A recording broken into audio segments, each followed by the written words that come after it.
இன்னைக்கு ரொம்ப ஹெல்த்தியான ரெசிபி பண்ண போகிறேன். இந்த நூக்கல் காய்கறி மோஸ்ட்லி நிறைய பேருக்கு தெரிஞ்சிருக்காது. உடம்புக்கு ரொம்ப நல்லது. இந்த காய்கறி எங்கேயாவது கிடைச்சா கண்டிப்பாக வீட்டில் செஞ்சு பாருங்க.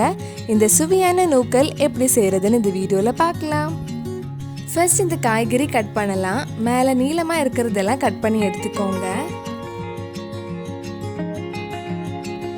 நீளமாக இருக்கிறதெல்லாம் கட் பண்ணதுக்கப்புறம் இதில் இருக்கிற தோல் சீவலாம். இந்த காய்கறியோட தோல் கொஞ்சம் திக்காக இருக்கும், அதெல்லாம் நல்லா சீவி எடுத்துக்கோங்க. இந்த காய்கறி சுகர் கொலஸ்ட்ரால்க்கெல்லாம் ரொம்ப நல்லது.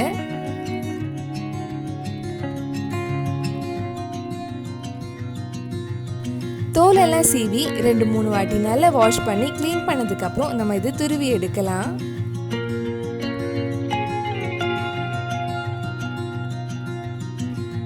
இந்த காய்கறி துருவி பார்த்தீங்கன்னா கேபேஜ் துருவினா எப்படி இருக்கும் அதே மாதிரி தான் இருக்கும். இதுக்கு முன்னாடி நம்ம சேனல்ல பண்ண வெஜ் ரெசிபி வீடியோ உங்களுக்கு பார்க்கணும்னா அதோட லிங்க் டிஸ்கிரிப்ஷன்ல இருக்கு. அந்த ரெசிபிஸும் போய் பாருங்க.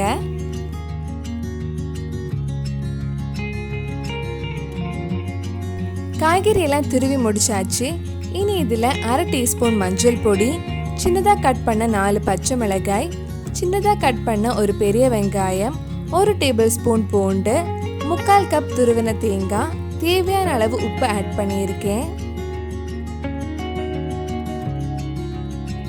இதெல்லாம் சேர்த்து நல்லா மிக்ஸ் பண்ணலாம். இதில் வேற மிளகாய் பொடி எதுவும் ஆட் பண்ணலை, அதனால பச்சை மிளகாய் உங்கள் காரத்துக்கு ஏற்ப போட்டுக்கோங்க. எல்லாம் சேர்த்து நல்லா மிக்ஸ் பண்ணியாச்சு. இனி இது வேக வைக்கலாம். இது வேகிறதுக்கு கேபேஜ் வேகிற அதே டைம் தான் ஆகும். இந்த நூக்கல் காய்கறி வேக வைக்கிறதுக்கு ஒரு கடாயில் எண்ணெய் ஆட் பண்ணுறேன். நான் தேங்காய் எண்ணெய் தான் யூஸ் பண்ணியிருக்கேன். எண்ணெய் சூடானதும் கொஞ்சம் கடுகு ஆட் பண்ணலாம். கடுகு வெடிச்சதுக்கப்புறம் கொஞ்சம் கருவேப்பிலை போடலாம். அது கூட நம்ம மிக்ஸ் பண்ணி வச்சிருக்கிற நூக்கல் காய்கறியும் போட்டுக்கோங்க.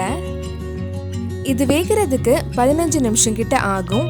இந்த காய்கறியில இருந்து தண்ணி வர ஆரம்பிக்கும், அதனால மூடி வச்சு வேக வைக்க வேண்டாம்.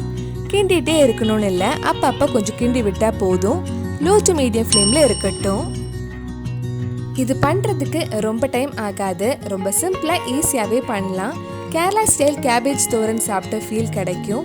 உடம்புக்கும் ரொம்ப நல்லது. இந்த காய்கறி எங்கேயாவது கிடைச்சா கண்டிப்பாக நீங்கள் இது வீட்டில் செஞ்சு பாருங்க. அவ்வளவுதான், காய்கறி நல்லா வெந்துடுச்சு. இனி ஆஃப் பண்ணிடலாம். கண்டிப்பாக நீங்களும் இந்த சுவையான நூக்கல் உங்கள் வீட்டில் செஞ்சு பாருங்க. பிடிச்சிருந்தா இந்த வீடியோவை லைக் பண்ணுங்க, உங்கள் ஃப்ரெண்ட்ஸ் அண்ட் ஃபேமிலிக்கு ஷேர் பண்ணுங்க. வேற என்னெல்லாம் ஹெல்த்தியான ரெசிபி நம்ம சேனலில் ட்ரை பண்ணலான்னு கீழே கமெண்ட் பாக்ஸில் சொல்லுங்க. நீங்கள் இன்னும் என்னோட சேனலை சப்ஸ்கிரைப் பண்ணலைன்னா மறக்காம சேனலையும் சப்ஸ்கிரைப் பண்ணுங்க. கூடவே அந்த பெல் ஐக்கனையும் ப்ரெஸ் பண்ணால் நான் புது வீடியோ போட்ட உடனே உங்கள் ஃபோனுக்கு நோட்டிஃபிகேஷன் வந்துடும்.